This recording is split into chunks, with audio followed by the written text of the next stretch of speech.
Oremos. Padre, yo te doy gracias porque nos permites llegar a este momento central en el culto que rendimos a ti y es la exposición de tu palabra. Yo te ruego que sea para que obres en nosotros por medio del Espíritu Santo, para que nos vuelvas a ti, para que aquellos que no te conocen verdaderamente te conozcan a ti por medio de nuestro Señor Jesucristo, para que también al ser mostrada la condición del pueblo en aquel tiempo, nosotros también consideremos para nosotros mismos, Señor, nuestros caminos. Concede arrepentimiento.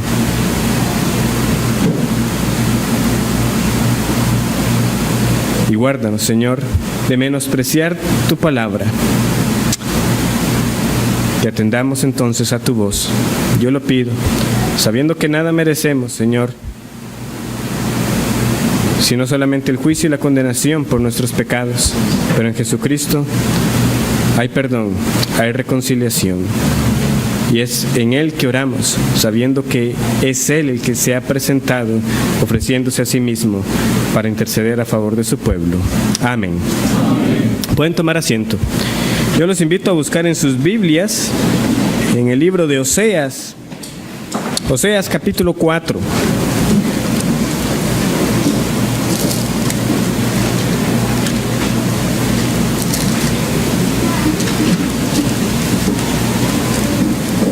Entonces, después del libro de Daniel sigue Oseas, Oseas capítulo 4. Vamos a leer el capítulo completo, que será también nuestro pasaje para esta mañana. Y dice así la palabra de Dios. Oseas capítulo 4.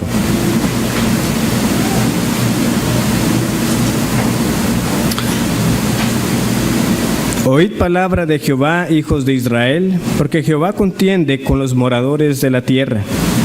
Porque no hay verdad, ni misericordia, ni conocimiento de Dios en la tierra. Perjurar, mentir, matar, hurtar, adulterar prevalecen, y homicidio tras homicidio se suceden. Por lo cual se enlutará la tierra, y se extenuará todo morador de ella, con las bestias del campo y las aves del cielo, y aun los peces del mar morirán. Ciertamente hombre no contienda ni reprenda a hombre, porque tu pueblo es como los que resisten al sacerdote. Caerás por tanto en el día, y caerá también contigo el profeta de noche, y a tu madre destruiré. Mi pueblo fue destruido, porque le faltó conocimiento. Por cuanto desechaste el conocimiento, yo te echaré del sacerdocio, y porque no olvidaste la ley de tu Dios, también yo me olvidaré de tus hijos. Conforme a su grandeza, así pecaron contra mí, también yo cambiaré su honra en afrenta. Del pecado de mi pueblo comen, y en su maldad levantan su alma. Y será el pueblo como el sacerdote, le castigaré por su conducta, y le pagaré conforme a sus obras. Comerán, pero no se saciarán, fornicarán, mas no se multiplicarán, porque dejaron de servir a Jehová. Fornicación, vino y mosto quitan el juicio. Mi pueblo a su ídolo de madera pregunta, y el leño le responde, porque espíritu de fornicaciones lo hizo errar, y dejaron a su Dios para fornicar. Sobre las cimas de los montes sacrificaron e incensaron sobre los collados, debajo de las encinas, álamos y olmos que tuviesen buena sombra. Por tanto, vuestras hijas fornicarán y adulterarán vuestras nueras. No castigaré a vuestras hijas cuando forniquen, ni a vuestras nueras cuando adulteren, porque ellos mismos se van con rameras y con malas mujeres sacrifican. Por tanto, el pueblo sin entendimiento caerá. Si fornicas tú, Israel, a lo menos no peque Judá, y no entréis en Gilgal, ni subáis a Bet-Aven, ni juréis, vive Jehová. Porque como novilla indómita se apartó Israel. ¿Los apacentará ahora Jehová como a corderos en lugar espacioso? Efraín es dado a ídolos, déjalo. Su bebida se corrompió, fornicaron sin cesar, sus príncipes amaron lo que avergüenza. El viento los ató en sus alas, y de sus sacrificios serán avergonzados. El verso 6, mi pueblo fue destruido porque le faltó conocimiento. Es parafraseado usualmente, ¿verdad? Porque no es exactamente así como lo tenemos en nuestra traducción por muchas personas. Mi pueblo perece por falta de conocimiento. Es una de las porciones más citadas de Oseas. Ahora, como suele suceder cuando un pasaje se aísla de su contexto, da la impresión que se utiliza para señalar como falta de conocimiento solamente ese aspecto intelectual. Al pueblo le falta conocimiento, pero solamente refiriéndose como algo de la mente, o como de falta de dominio quizás de algún cuerpo de doctrinas o de alguna enseñanza específica. Por cierto, el caso es que lo utilizan incluso aún algunos hermanos que consideraríamos hermanos en la fe para justificar prácticas que nosotros no vemos ningún respaldo. Pero el punto es, se tiende a mencionar mucho, mi pueblo perece por falta de conocimiento. Que esa es la razón por la que algunos hacen o no hacen ciertas cosas. Y es cierto, nosotros por ignorancia podemos hacer cosas porque no sabemos que no deben hacerse.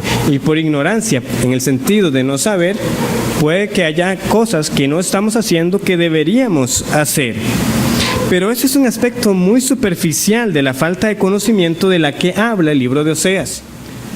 Porque al leer este libro se debe estar atento, porque muchas veces también el profeta, hablando la palabra del Señor, hablará del conocimiento de Jehová. Y ciertamente trasciende algo simplemente de la mente. Cuando hablamos de conocimiento, hablamos de Dios y su revelación, de conocer las Escrituras y al autor de estas.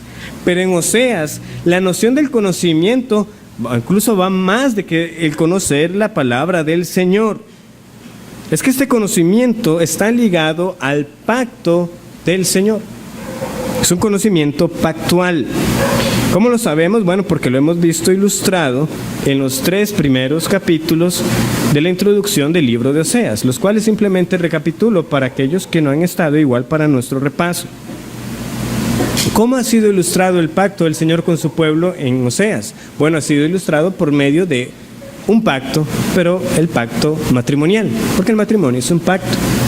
Y es el Señor el que promete tomar a este pueblo que ha quebrantado el pacto y renovar, por decirlo así, los votos matrimoniales de tal manera que es ahora Él el que promete, y la base de este juramento es el Señor mismo diciendo que nos va a desposar con Él para siempre, en justicia, juicio, benignidad, misericordia y fidelidad. El Señor no tomará a otro pueblo como su esposa. Él redimirá a los suyos y será nuestro Dios, y nosotros de Él por la eternidad. Vendrá ese día de David, es decir, el día de Jesús, el Rey, que se presentará a sí mismo a la iglesia como su esposa, santa y sin mancha. Eso lo va a hacer el Señor. Pero a este pueblo, sumido en esto que hemos leído, se puede contar la cantidad de veces que aparece fornicar y adulterar en este capítulo. En estas condiciones, el Señor tenía advertencias serias, porque sí, iba a venir el día grande de Jezreel, el día en que todos los hijos serán congregados. Pero hay advertencias muy claras para aquellos que viven sin el conocimiento de Dios. Porque tal vida, sin el conocimiento de Dios, solo tiene un fin: muerte y destrucción. Y eso tenían que tenerlo claro las personas. No solamente en los días de Oseas, sino también en nuestros días. Porque de nuevo, ¿dónde estaba profetizando Oseas? Bueno, estaba profetizando en el reino del norte, las 10 tribus. Aquellos que también originalmente eran parte de ese único reino que existía, de Israel. Eran del pueblo del Señor, y es a ellos que les tiene que decir estas cosas. Entonces, en cuanto a la estructura del capítulo, una vez que uno lo lee, puede notar de que otra vez estamos ante un lenguaje de juicio, ante una contienda, ¿verdad? El versículo 1 nos dice: oíd palabra de Jehová, hijos de Israel, porque Jehová contiende con los moradores de la tierra. Es la segunda ocasión entonces que tenemos este lenguaje de juicio. En el capítulo 2 era el Señor una vez más llamando a juicio, ¿verdad? Que decía, capítulo 2, versículo 2, contended con vuestra madre, contended porque ella no es mi mujer. Una vez más tenemos este lenguaje de juicio, pero a diferencia del capítulo 2, aquí no tenemos alegorías. Estas son acusaciones directas. Esto es lo que ustedes están haciendo. En el capítulo 2 lo teníamos más en un lenguaje de, una vez más, ustedes como pueblo lo podemos ver como esa mujer que ha sido infiel. Pero aquí ya no. Les estoy hablando a ustedes. No les voy a pedir una vez más que sigan viendo el matrimonio de Oseas y Gomer. No, yo les estoy hablando a ustedes. Ustedes son este pueblo que se ha apartado y que ha fornicado espiritual e inmoralmente. Entonces tenemos, primero, una acusación contra todos, contra todo el pueblo, es tan general que incluso abarca a la tierra en sí misma. Luego tenemos una acusación contra los sacerdotes y en tercer lugar tenemos una acusación contra el culto en general que se daba en este reino del norte. Obviamente este culto era realizado por los hombres y mujeres que estaban ahí involucrados. Es decir, desde los que tenían que liderar hasta el ciudadano común, todos tenían que rendir cuentas. Hombres, mujeres, sacerdotes, príncipes.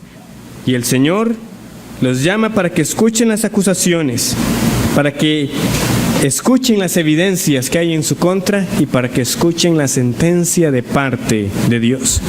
Primero veamos la acusación contra el pueblo. Versículo 1. Y notemos una vez más, no son las palabras de Oseas, son las palabras de Dios. Oíd palabra de Jehová, hijos de Israel, porque Jehová contiende con los moradores de la tierra, porque no hay verdad, ni misericordia, ni conocimiento de Dios en la tierra. Perjurar, mentir, matar, hurtar, adulterar prevalecen, y homicidio tras homicidio se suceden.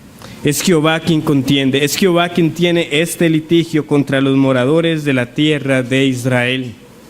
Esta contienda es expresada, como les decía, en términos tan amplios, ¿verdad? Que el versículo 3 nos dice que hasta la tierra misma se verá enlutada. Los animales sufrirán consecuencias por causa del pecado del pueblo. Una vez más, esto en ocasiones pasadas, en siglos antes, el Señor lo había anunciado al pueblo, de que Él mismo endurecería los cielos, de que los animales no tendrían sus crías y demás. ¿Qué tenían que ver ellos? Bueno, por causa del pecado del pueblo. ¿Y por qué? ¿Por qué está acusando el Señor a su pueblo? Bueno, también lo dice con palabras muy claras. Porque no hay verdad, ni misericordia, ni conocimiento de Dios en la tierra. No hay verdad, ni misericordia, ni conocimiento de Dios en la tierra. Y hermanos, y eso está describiendo al pueblo del Señor en aquel entonces. En primer lugar, nos dice que no hay verdad. Esta palabra también la podríamos traducir que no hay fidelidad. De hecho, es una raíz muy similar a la que tenemos en el capítulo 2, versículo 20. Y te desposaré conmigo en fidelidad. Es un término muy similar, prácticamente la misma palabra. ¿Qué es lo que quiere decir? Que bueno, era tal la condición de este pueblo que la palabra de nadie era de fiar. Usted no podía tener confianza con las personas, no habían relaciones perdurables, no habían relaciones estables. Nadie era de confianza, ni entre ellos mismos y mucho menos obviamente lo que salía de labios para con Dios también, como vamos a ver. Luego se nos menciona la falta de misericordia, otro término también conocido y que ya también ha aparecido en Oseas, es el término Gesed, o la Gesed de Dios, esa bondad pactual de Dios, su fidelidad para con su pueblo en los términos del pacto, ese amor fiel. Pero lo que debemos tener claros es que la falta de misericordia no es porque Dios dejara de ser el Dios misericordioso que es. La falta de misericordia es porque ellos son los que han quebrantado el pacto, son ellos los que se han abandonado a una vida de pecado y de idolatría. Y en tercer lugar se dice que no hay conocimiento de Dios en la tierra. Lo que tenemos que tener claro es que esta falta de conocimiento es la causa más bien primaria de que lo anterior no esté. Porque no hay conocimiento de Dios, es la razón por la que no hay verdad, no hay fidelidad, no hay misericordia, porque es imposible que esto esté cuando no hay el conocimiento verdadero de Dios. Oseas lo presenta de una manera progresiva: no hay verdad, no hay misericordia. De hecho, no hay ni siquiera conocimiento de Jehová.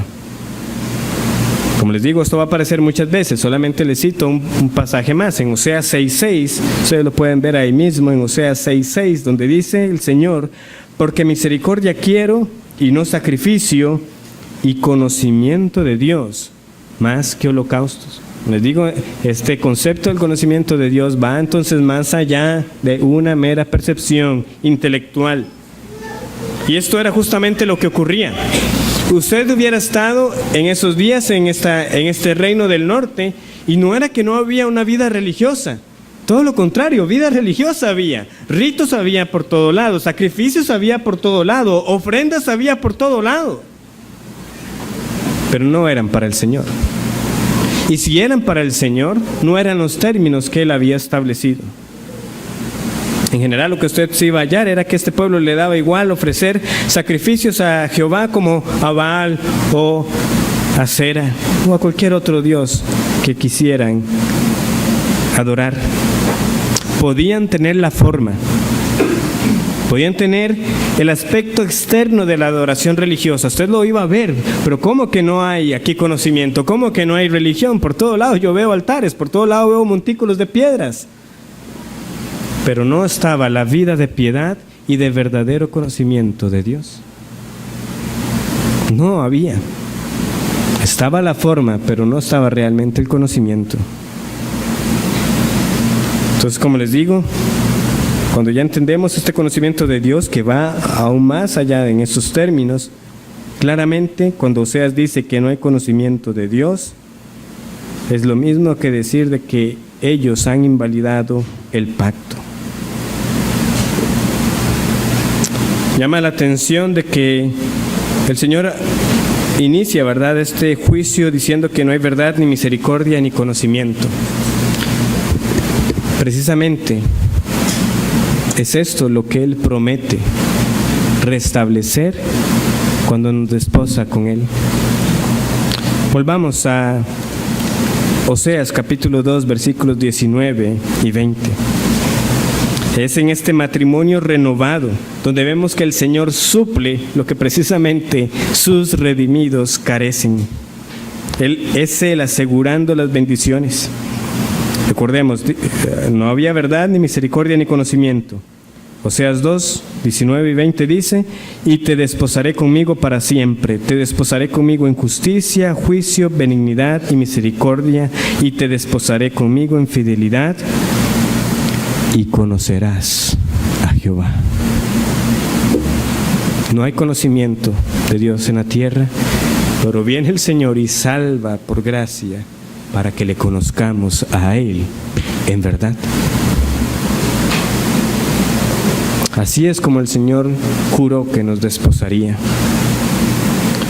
Tanto los creyentes en la antigua dispensación durante los días de Oseas, como nosotros los creyentes en el nuevo pacto, debemos y hallamos esperanza y consuelo en estas palabras: estaremos para siempre desposados con el Redentor y conoceremos a Dios.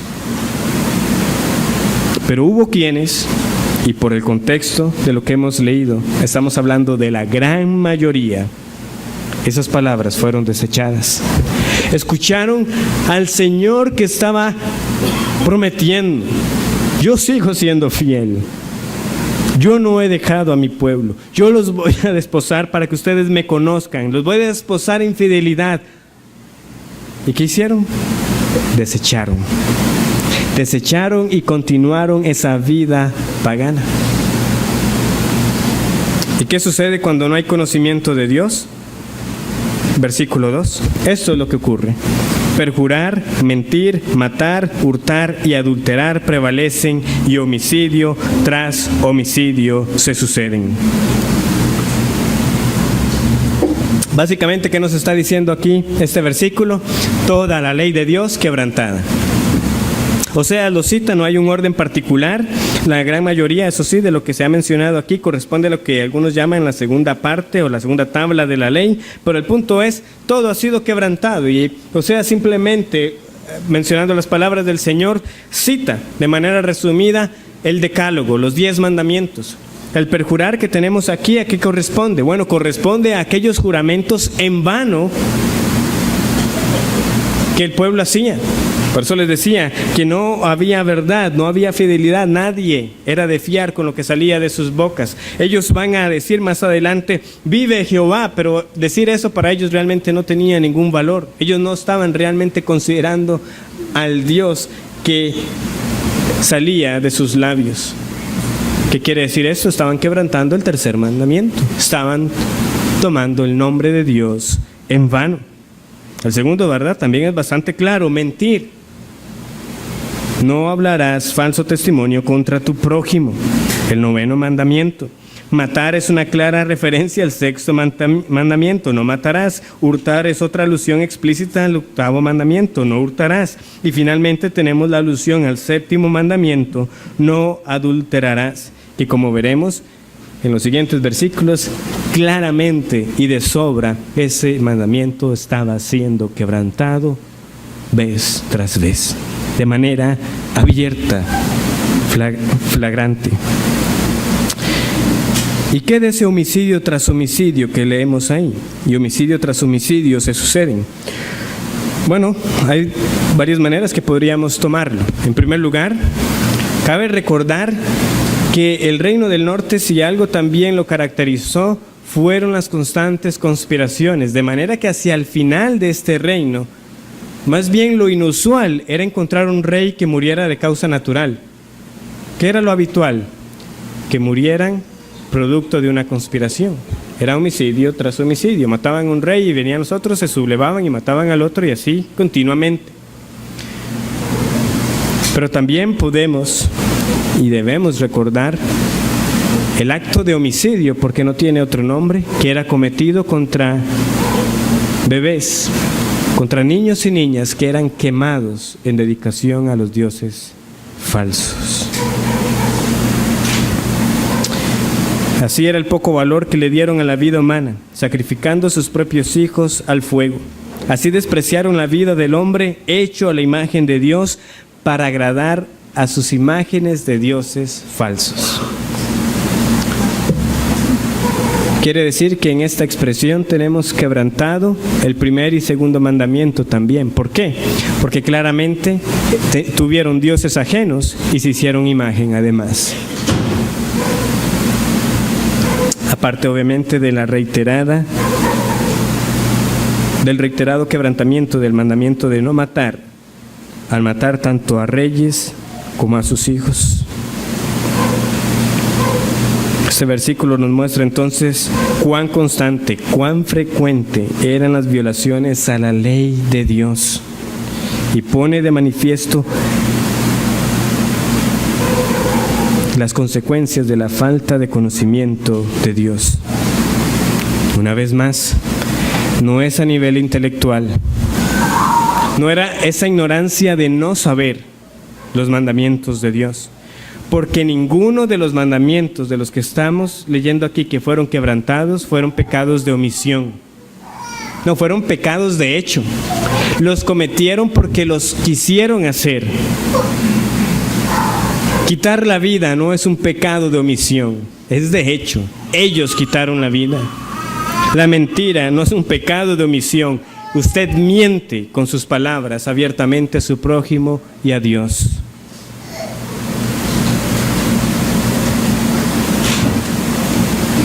Entonces, ¿cómo saber si usted conoce al Señor? Aquí tenemos nosotros el examen y la implicación de cuando Oseas está diciendo que no había conocimiento de Dios. ¿Quiere saber usted cuando no hay conocimiento de Dios? Sencillamente no hay obediencia. Porque quien conoce a Dios le obedece y guarda su palabra, guarda su ley. Y por pecar tan abiertamente, entonces la tierra también sufrirá sus consecuencias. Recordemos que el Señor les había dicho: yo voy a tomar mi lino, yo voy a tomar mi aceite, mi lana, todo lo iba a tomar el Señor de vuelta, para que ellos entendieran que Él era su proveedor, pero que también había consecuencias por los pecados. Era Dios en su misericordia que les daba todas estas cosas, pero no más. Entonces la pregunta tenemos que hacerla: ¿cómo pudo caer el reino del norte en esta condición? ¿Cómo puede ser de que lo que estaba a la orden del día era los juramentos en vano, la mentira, la matanza, el hurto, el adulterio, los homicidios y la idolatría tan evidente que estaba por todo lado? ¿Cómo pasó? ¿No hubo profetas que les enseñaran?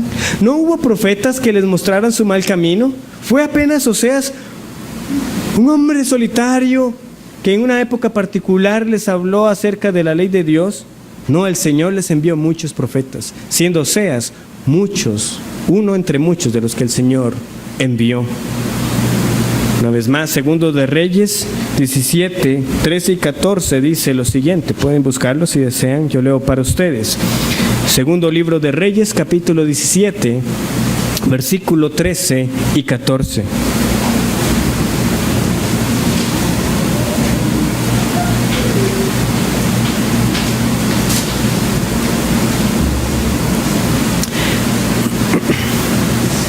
Jehová amonestó entonces a Israel y a Judá por medio de todos los profetas y de todos los videntes, diciendo: volveos de vuestros malos caminos y guardad mis mandamientos y mis ordenanzas, conforme a todas las leyes que yo prescribí a vuestros padres y que os he enviado por medio de mis siervos los profetas. El Señor amonestó, pero ¿qué hicieron ellos? Mas ellos no obedecieron. No hay conocimiento, por lo tanto hay desobediencia, porque quien conoce a Dios le sigue.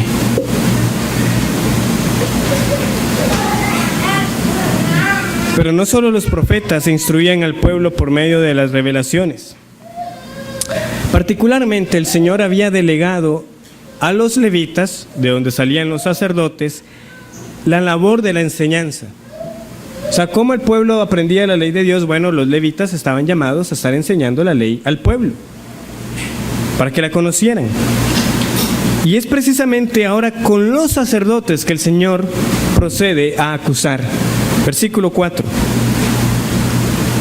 Ciertamente hombre no contienda ni reprenda a hombre, porque tu pueblo es como los que resisten al sacerdote. Caerás por tanto en el día, y caerá también contigo el profeta de noche, y a tu madre destruiré. Mi pueblo fue destruido porque le faltó conocimiento. Por cuanto desechaste el conocimiento, yo te echaré del sacerdocio, y porque olvidaste la ley de tu Dios, también yo me olvidaré de tus hijos. Para tener más claro el sentido del verso 4, leo para ustedes otra traducción que dice de esta manera: nadie contienda ni amoneste a ninguno, porque es contigo con quien tengo pleito, oh sacerdote. Es contigo con quien tengo pleito, oh sacerdote. De nuevo, recordemos que es este lenguaje de juicio que se está llevando a cabo. Imaginemos que está el pueblo como sentado, cada uno en el banquillo de los acusados. Y el Señor inicia con estas palabras: no hay verdad, ni misericordia, ni conocimiento de Dios en la tierra, perjurar, mentir, matar, todo eso está a la orden del día. Y que el sacerdote pensara, bueno, eso es cuestión del pueblo que está en esa vida. No, es contra ustedes primeramente que inicio, porque ustedes sacerdotes son los que tenían y tienen que enseñar a mi pueblo. Pero ustedes, empezando por ustedes, el conocimiento fue desechado. No pueden desviar su responsabilidad, no pueden excusarse. Ellos eran responsables y partícipes de la decadencia del pueblo. Y Dios frena tal intención hablándoles de manera clara: es contra ustedes también que yo tengo una causa en contra. Contra ustedes y contra los profetas también, que se mencionan en el versículo 5, pero primeramente está dirigido a los sacerdotes. Como les decía, los sacerdotes tenían que enseñar. siendo los sacerdotes de la tribu de Leví, habían sido delegados con esa tarea. De hecho, Moisés, antes de morir, en las palabras finales con que bendijo a las 12 tribus, dijo lo siguiente: ellos, esto es con referencia a Leví, ellos enseñarán tus juicios a Jacob y tu ley a Israel. Ellos enseñarán tus juicios a Jacob y tu ley a Israel. Sin embargo, el reino del norte, desde su inicio, tuvo un problema con el orden sacerdotal. ¿Por qué? Porque Jeroboam, que fue aquel hombre designado por el Señor para que fuera el primer rey de la tribu del norte, tuvo un temor. Este hombre tuvo una preocupación. ¿Qué fue lo que le preocupó? Bueno, que aunque él tenía a 10 tribus, los habitantes de estas 10 tribus aún descendían a Jerusalén para ofrecer los sacrificios, porque eso era lo que correspondía. Así lo había instituido el Señor. Pero Jeroboam tuvo miedo. Es que si el pueblo sigue descendiendo a Jerusalén, va a pasar de que se me van a quedar allá y poco a poco me voy a quedar sin pueblo. Entonces él tuvo una idea. ¿Para qué van a descender a Jerusalén? Mejor me hago yo también unos altares aquí. Y no solo uno, me voy a hacer 2 altares para que el pueblo tenga donde sacrificar. Así ya no van a tener que ir allá. Esa fue su solución, entonces, implantar 2 lugares. Pero el problema no es solamente que implantó 2 altares que el Señor no había mandado, sino que instituyó sacerdotes además que no eran del orden de Leví. Entonces vemos cómo esos sacerdotes del reino del norte, desde su misma constitución, ya tenían problemas. Esto es lo que leemos nosotros respecto a lo que hizo Jeroboam. Leo para ustedes. Hizo el rey 2 becerros de oro y dijo al pueblo: bastante habéis subido a Jerusalén. He aquí tus dioses, oh Israel, los cuales te hicieron subir de la tierra de Egipto. Y puso uno en Betel y el otro en Dan. Hizo también casas sobre los lugares altos e hizo sacerdotes de entre el pueblo que no eran de los hijos de Leví. Entonces, este sacerdocio del reino del norte claramente no cumplía en su constitución con lo que el Señor había establecido.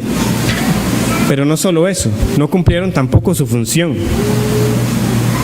No eran como Dios los había ordenado y ni hacían las tareas que se suponían que tenían que haber hecho.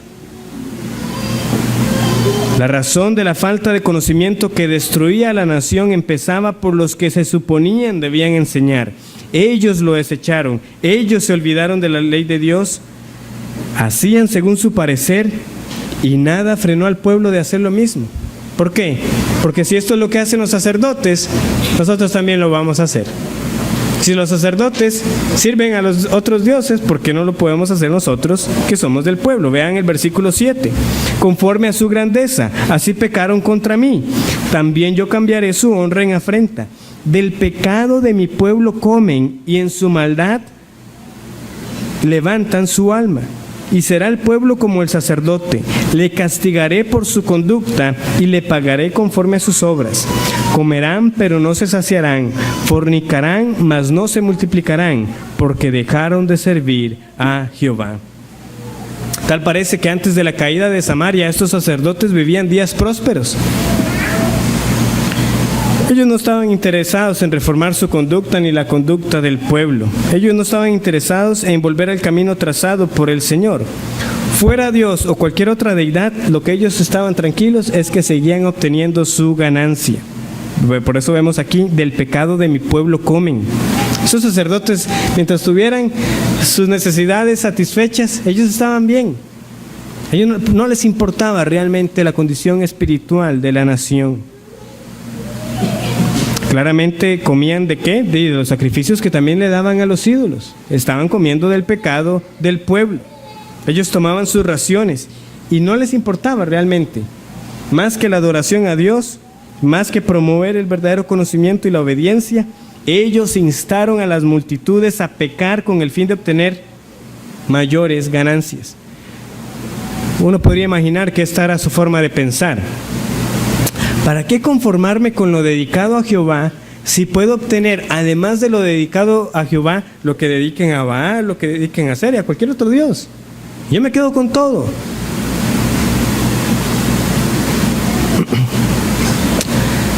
Hay un evento que se nos narra, yo les invito a que busquemos en 1 Samuel capítulo 2, que para mí es un gran ejemplo de todo lo que hemos estado viendo aquí en Oseas. Y me refiero a los hijos de Elí. Ahora, los hijos de Elí sí eran sacerdotes de orden levita y ellos vivieron mucho antes de que el reino se dividiera. De hecho, todavía no había rey como tal en esos días en Israel. Pero la condición de estos hombres, siendo sacerdotes, calza muy bien con lo que estamos leyendo, con lo que estaba pasando cuando Oseas profetizó. 1 Samuel capítulo 2, versículo 12. Sigamos la lectura, dice así. 1 Samuel 2:12. Los hijos de Elí eran hombres impíos y no tenían conocimiento de Jehová. Y era costumbre de los sacerdotes con el pueblo que cuando alguno ofrecía sacrificio, venía el criado del sacerdote mientras se cocía la carne, trayendo en su mano un garfio de 3 dientes, y lo metía en el perol, en la olla, en el caldero o en la marmita, y todo lo que sacaba el garfio, el sacerdote lo tomaba para sí. De esta manera hacían con todo israelita que venía a Silo. Asimismo, antes de quemar la grosura, venía el criado del sacerdote y decía al que sacrificaba: da carne que asar para el sacerdote, porque no tomará de ti carne cocida, sino cruda. Y si el hombre le respondía: quemen la grosura primero y después toma tanto como quieras, él respondía: no, sino dámela ahora mismo, de otra manera yo la tomaré por la fuerza. Era pues muy grande delante de Jehová el pecado de los jóvenes, porque los hombres menospreciaban las ofrendas de Jehová. Podemos ver cómo son descritos lo que hacían y las consecuencias para el pueblo. Porque los sacerdotes no solamente tenían que instruir en cuanto a la ley en la enseñanza, en el papel didáctico como maestros, es que también tenían y daban y enseñaban por medio de su ejemplo de cómo vivían. Y aquí vemos a unos sacerdotes precisamente descritos como hombres que no tenían conocimiento de Jehová, que estaban siendo voraces, glotones, que tomaban para sí. No les importaba realmente la adoración a Dios, pero vemos las consecuencias sobre el pueblo. ¿Qué pasó con el pueblo? Menospreciaron las ofrendas a Jehová. Importaba no solamente lo que se enseñaba, sino también cómo se vivía. Pero los sacerdotes, los hijos de Elí, y claramente los sacerdotes de los días de Oseas, ni enseñaban ni vivían dando el ejemplo al pueblo del Señor. Sumamente apropiado entonces este pasaje para tener nosotros una idea de lo que podía ocurrir. Volviendo a Oseas en el capítulo 4, el versículo 9 además dice: y será el pueblo como el sacerdote, y será el pueblo como el sacerdote. Podemos decir que es una manera similar a nuestro refrán de tal palo, tal astilla. Usted veía al pueblo y lo que usted veía en el pueblo era lo que usted iba a ver entonces en el sacerdocio. El pueblo servía a los ídolos, vamos a los sacerdotes, servían a los ídolos. Los sacerdotes menospreciaban las ofrendas, el pueblo menospreciaba las ofrendas. Como el pueblo, el sacerdote. Usted veía a uno y usted podía tener entonces la condición espiritual del otro. Si el sacerdocio estaba mal, el pueblo estaba mal. El pueblo estaba mal, era porque el sacerdocio estaba mal. No iban a avanzar más allá. La sentencia es clara entonces para estos sacerdotes inmorales. Serán castigados por su conducta y recibirán el pago conforme a sus obras. Su honra será cambiada en afrenta.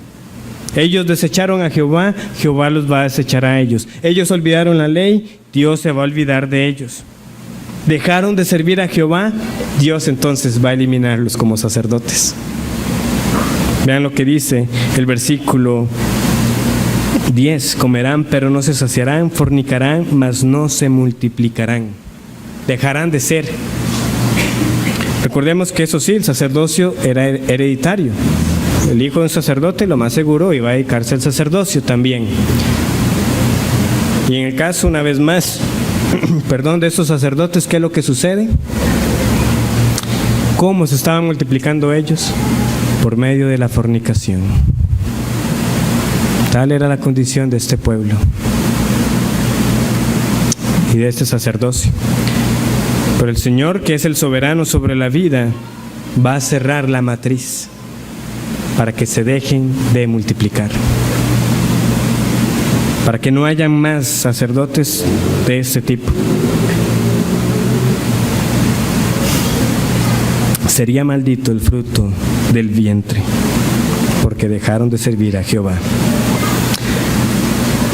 Ahora, a partir del versículo 11, tenemos la acusación del Señor, una vez más para el pueblo, pero en relación con esos cultos que ellos estaban haciendo. Porque de nuevo, podía quedarse en ellos la idea equivocada. Así, es que es por los sacerdotes que estamos así.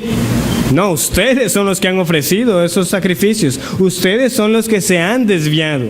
Sí, los sacerdotes han sido infieles, pero ustedes se han desviado. Y no pueden excusar su pecado por la falta de otros. Versículo 11, fornicación, vino y mosto quitan el juicio. Mi pueblo a su ídolo de madera pregunta y el leño le responde, porque espíritu de fornicaciones lo hizo errar y dejaron a su Dios para fornicar.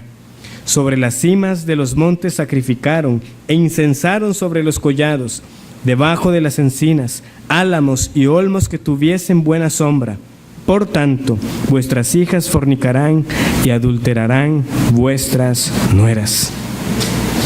Si los sacerdotes fueron sentenciados por no instruir y dar un mal ejemplo, el pueblo iba a ser sentenciado porque cada uno participó voluntariamente en esos cultos que eran hechos a favor de Baal y de Acera o de cualquier otra variante de Dios. Hermanos, pero lo que hemos leído aquí es aberrante. Vean el grado de corrupción de estos cultos. ¿Qué es lo que los caracteriza? Fornicación, vino y mosto, inmoralidad sexual, borracheras. Claramente han perdido el juicio. Quitan el juicio, el razonamiento. Y en medio de eso que ellos llamaban rito, culto a esos dioses, estando en esas condiciones de inmoralidad, no les sorprende lo que luego lee en el versículo 12, que mi pueblo a su ídolo de madera pregunta y el leño le responde. Esto tiene un nombre, algunos le llaman la rabdomancia, es decir, así como está la quiromancia y usted consulta por la mano, bueno, rabdomancia, usted tira una astilla y a ver cómo cayó, y esa es la voluntad de Dios. ¿Cómo puede alguien caer en ese? No hay juicio. Estaban cegados por el pecado y la idolatría. Ahora, a alguno le podrá parecer ridículo cómo consultar la voluntad divina tirando una astilla, un leño. Y sin embargo, muchos hoy escuchan la palabra de Dios y no la atienden porque buscan dónde encontrar otro consejo que les diga lo que quieren escuchar. Hasta que entonces, según ellos, ahora sí tienen la respuesta, tienen la confirmación a lo que tienen que hacer. En lugar de escuchar la voz del Señor por medio de sus profetas fieles, optaron por la insensata e incierta manera de que un pedazo de madera les dijera lo que tenían que hacer.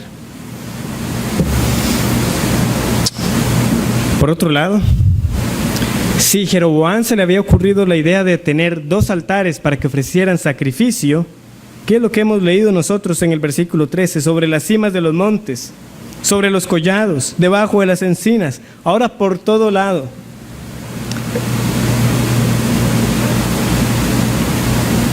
Betel y Dan ahora eran apenas 2 de muchísimas opciones que el pueblo tenía. Este tiene buena sombra, aquí otro altar. Ese otro árbol también me parece muy bueno, otro altar.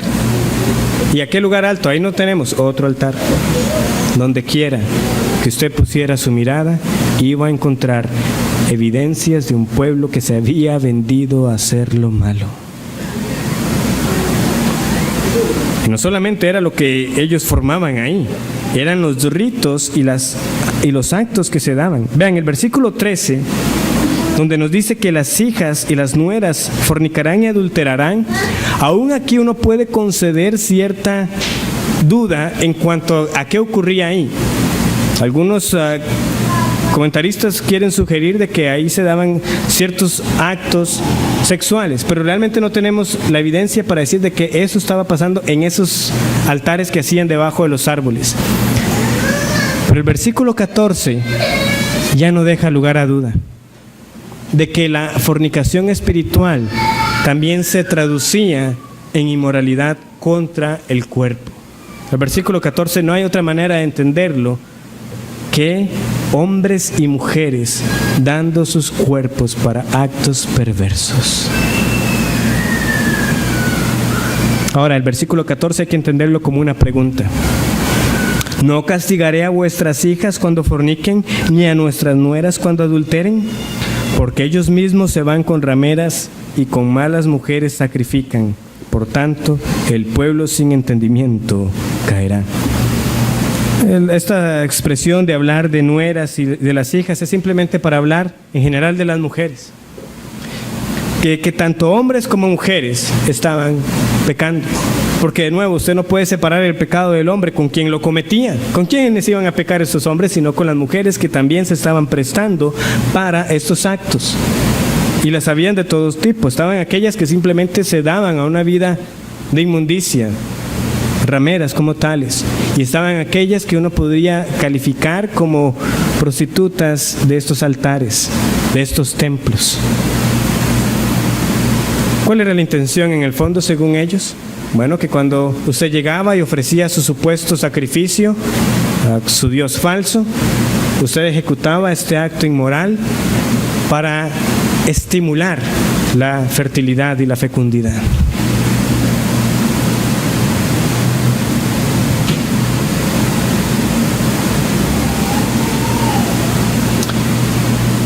Judá, que aquí se nos menciona hasta el final, pero en Judá también llegó a presentarse una situación similar.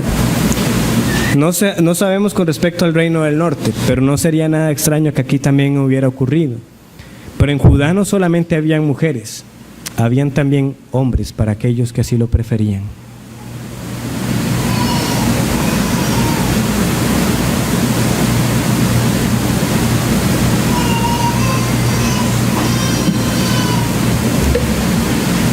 Juicio es ahora anunciado entonces para ellos. Por tanto, el pueblo sin entendimiento caerá. Versículo 15. Si fornicas tú, Israel, a lo menos no peque Judá, y no entréis en Gilgal, ni subáis a Bet-Aven, ni juréis, vive Jehová, porque como novilla indómita se apartó Israel. ¿Los apacentará ahora Jehová como a corderos en lugar espacioso? Efraín es dado a ídolos, déjalo. Su bebida se corrompió, fornicaron sin cesar, sus príncipes amaron lo que avergüenza. El viento los ató en sus alas y de sus sacrificios serán avergonzados. ¿Qué es esta prohibición de ir a Gilgal o a Bet-Aven? Bueno, ¿qué es lo que estamos viendo? Que precisamente los altares que ellos tenían servían para todo propósito, servían para inmoralidad, para sacrificar a los dioses falsos. Y aún así, algunos tenían el atrevimiento de llegar a uno de estos lugares falsos, hechos para adorar a dioses falsos, y ofrecer ahí un sacrificio para Jehová y decir, vive Jehová. El Señor dice, yo no recibo eso. Eso no es adorarme a mí. Eso es un juramento vano, ni juren siquiera por mi nombre. Pero eso era lo que el pueblo estaba haciendo, porque ya no más. Como novilla indómita, ustedes se apartaron. Y ahora viene esto en forma de pregunta, ¿los va a apacentar Jehová como corderos en lugares espaciosos? Hay un cambio obviamente en el animal, pasamos de ese animal rebelde a corderos. Pero hermanos, lo que está diciendo el versículo 16 no es la figura del Salmo 23, donde leemos de el Señor es mi pastor, en lugares de delicados pastos me hará descansar. Ese no es el sentido. No es ese pastorear lo que estamos leyendo acá. Aquí quien los va a pastorear es la muerte. ¿Cómo sabemos nosotros eso? Bueno, porque también tenemos ese tipo de lenguaje, por ejemplo, en el Salmo 49. Es el Señor que está dando una sentencia. ¿Y qué le espera a aquellos?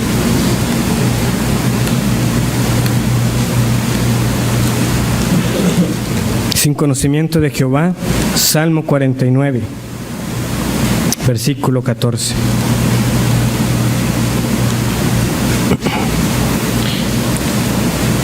Como a rebaños que son conducidos al Seol, la muerte los pastoreará,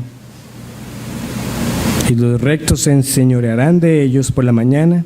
Se consumirá su buen parecer, y el Seol será su morada. Ese lugar espacioso, entonces, es una referencia a ese otro mundo.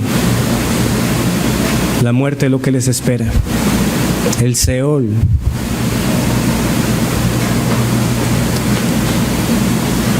Otra sentencia más. Efraín, que es una manera resumida también de referirse al reino del norte, Israel, es dado a los ídolos, está en liga con los ídolos, ha hecho pacto con ellos. Déjalo. Ya no más. Ya no más. El Señor les habló por todos los profetas que envió. Les dio palabras claras donde Él seguía diciendo: yo sigo siendo ese Dios misericordioso, pero yo les estoy llamando a que dejen sus malos caminos. No obedeceremos. El Señor dijo: no más.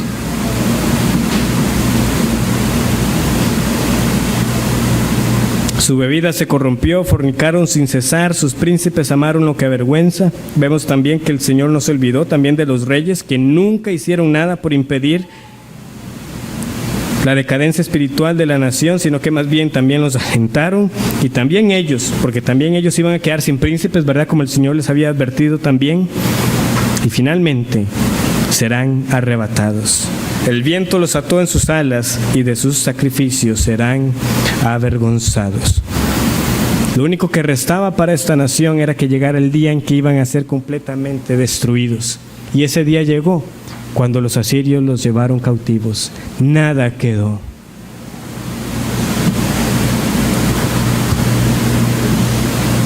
Llama la atención que en 2 de Reyes 17, cuando los asirios buscan repoblar, que los habitantes que llegaron ahí encontraron ese montón de altares ya dispuestos para ellos.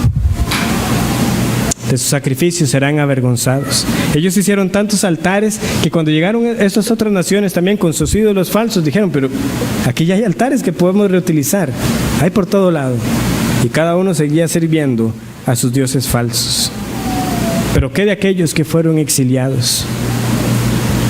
Ahí llegaría el día para que se avergonzaran de haber rechazado y haber desobedecido a la voz del Señor.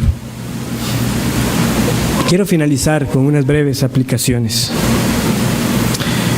No me queda duda a mí que sí es una aplicación válida de lo que hemos visto aquí respecto al ejemplo que debían ser los sacerdotes, aunque ese oficio ya no está vigente, que nosotros, los que estamos llamados a predicar la palabra, los pastores, los ancianos, debemos instruir a la congregación no solamente con la exposición de la palabra, sino también con nuestro ejemplo. No se puede negar la influencia que los pastores ejercen sobre la vida de una iglesia. ¿Por qué? Porque somos los llamados a ser los referentes de una vida de piedad. Por supuesto, en una iglesia habrá hermanos también piadosos y maduros que debemos imitar porque nos conducen para ser cada vez más como Cristo. Pero es el ejemplo de los pastores lo que primera y a veces únicamente muchos ven.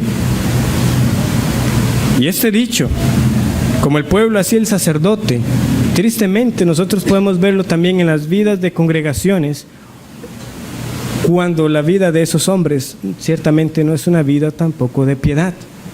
¿Por qué está esa iglesia así? Bueno, ve a los pastores que tiene.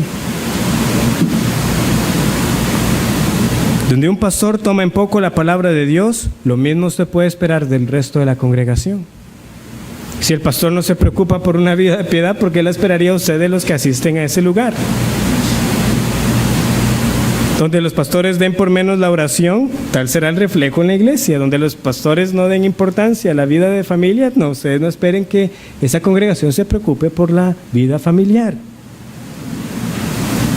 Si hay iglesias donde no hay conocimiento de Jehová, lo que nosotros veremos será un liderazgo que no se preocupó por ello, que se pudo dedicar a otros temas, actividades, algunas también buenas, encomendables, pero sin base doctrinal y sin que las verdades de la Biblia fueran notorias en la vida de ellos primeramente.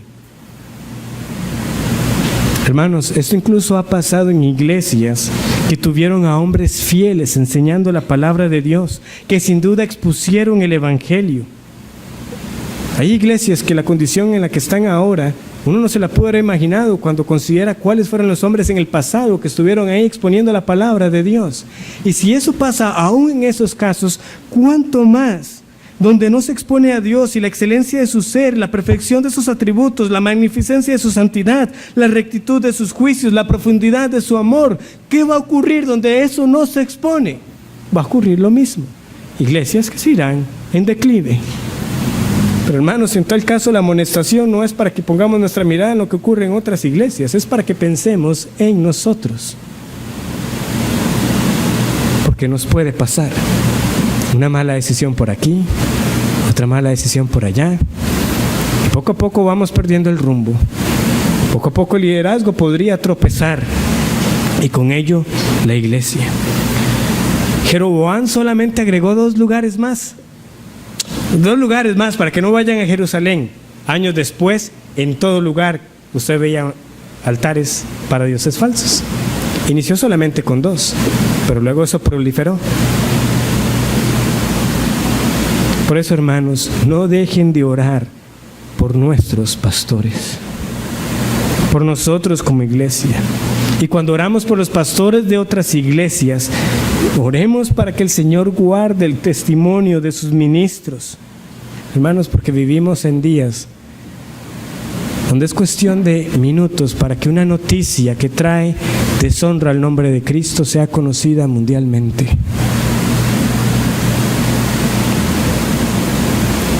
Ejemplos se podrían citar, pero he considerado mejor no nombrar todo lo que puede darse.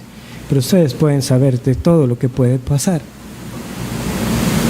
Cargos por inmoralidad, por adulterio, por fraude.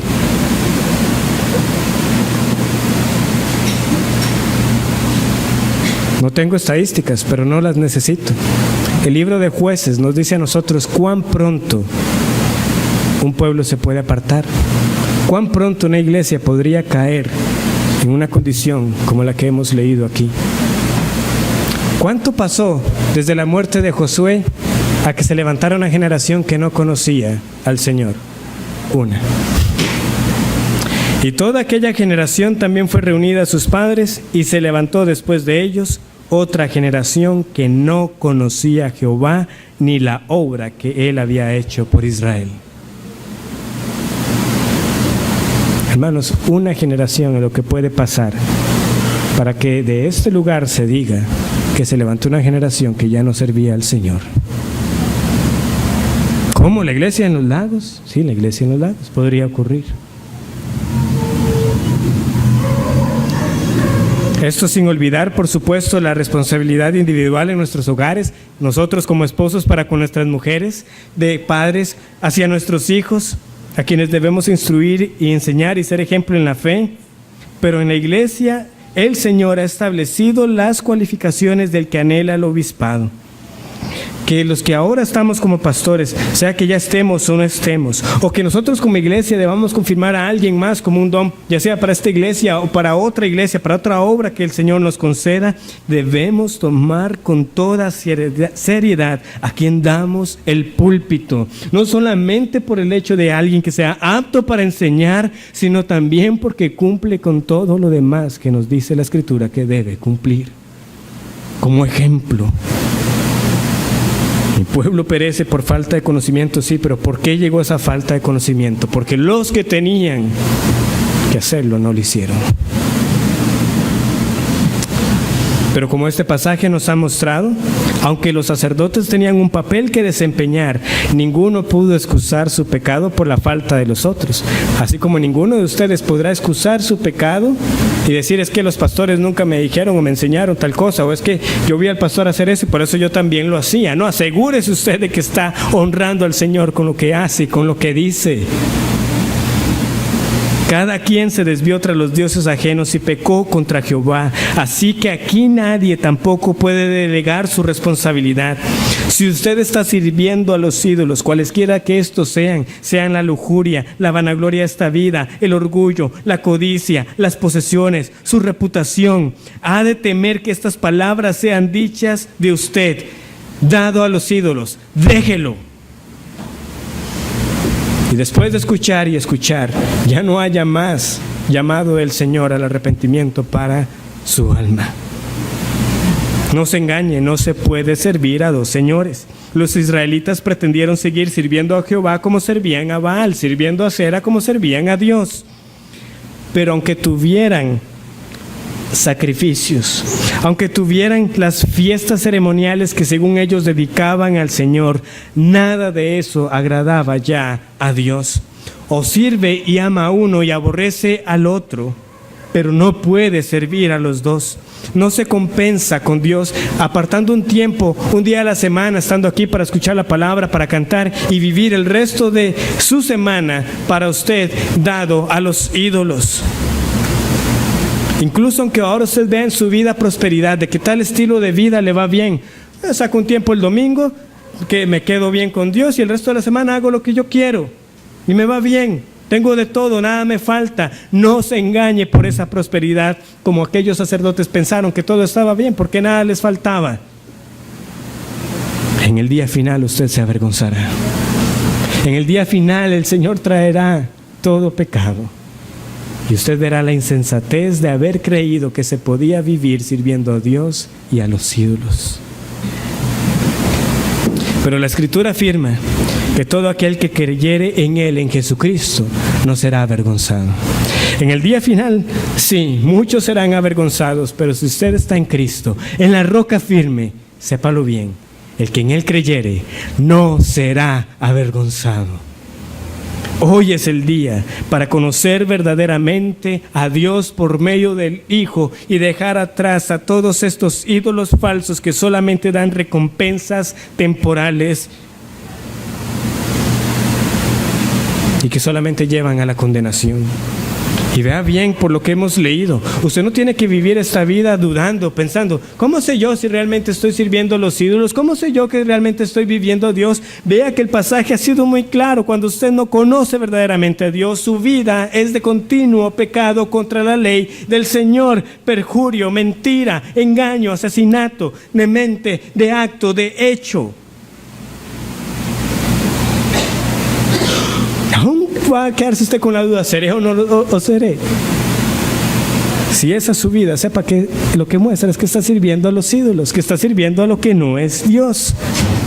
Porque seguirá entonces el camino a la destrucción. Aquí ha sido anunciado lo que le ocurrió a este pueblo para su propia amonestación. El juicio llegó. El Señor fue fiel a lo que dijo. Porque así como es fiel en perdonar, es fiel también en ejecutar la sentencia contra el pecado, porque es un Dios justo. Arrepiéntase hoy. Crea en Jesús hoy, el mejor y verdadero sacerdote que sí se entregó a sí mismo por nuestros pecados para presentarnos santos y sin mancha delante de Dios. Él es el que tiene el poder para salvar. Y hoy día, al finalizar este sermón y como parte de este culto, nosotros veremos ese testimonio visible de lo que el Señor hace, porque realmente salva de una vida de idolatría, de una vida de insatisfacción, de una vida dada a los ídolos. Ese es el poder de Dios para salvar. Pero debe atender a lo que la palabra dice. No se engañen. El día final habrá mucha vergüenza para muchos que, habiendo escuchado la palabra de Dios, desobedecieron. Crea en Jesús y será salvo. Oremos.